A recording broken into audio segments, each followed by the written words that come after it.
Yesterday in California, the first of dozens of caskets were put beneath the surface of the earth. They are the remains of some of those who died at the Jonestown commune in Guyana. It is part of the tragic story that even to now is not over. Vern Hawkins has a report. Just before dawn, a van carrying 50 victims arrived at Evergreen Cemetery. Inside, small pine boxes containing 45-inch steel caskets to be placed in cement crypts. These are the bodies of unidentified children. In place of names, just numbers on the boxes. This is the first of 248 unidentified followers to be buried here. Other cemeteries had refused. The containers were moved into the 60 by 80-foot mass grave, which will have a single marker. Relatives came to watch. Florence Brown's 4 grandchildren were never identified. She said they had to be here, somewhere.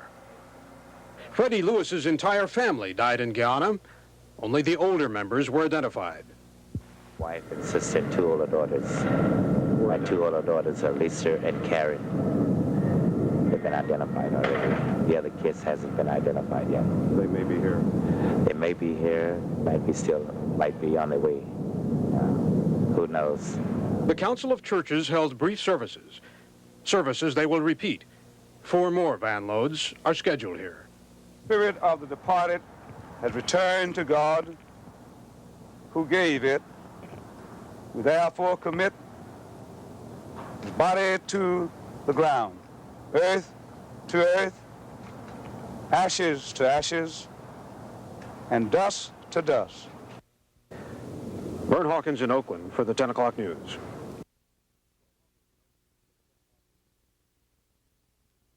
The General Accounting Office has issued a report finding that Secretary of State Cyrus Vance acted properly in spending more than $4 million of taxpayers' money following last November's mass killings in Jonestown, Guyana.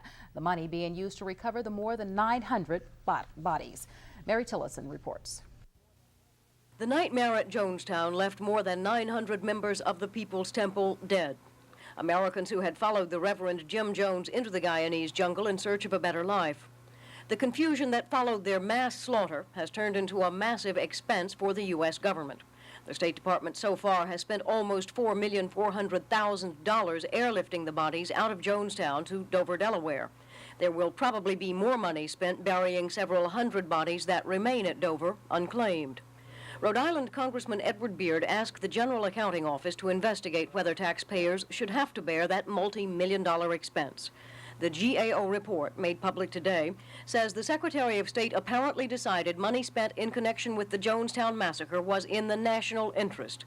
While GAO concedes some may disagree with that decision, the accounting office found no legal basis for judging U.S. assistance to Guyana improper.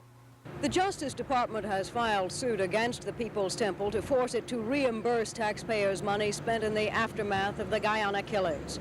The temple is thought to have at least $7 million stashed in bank accounts in Panama alone.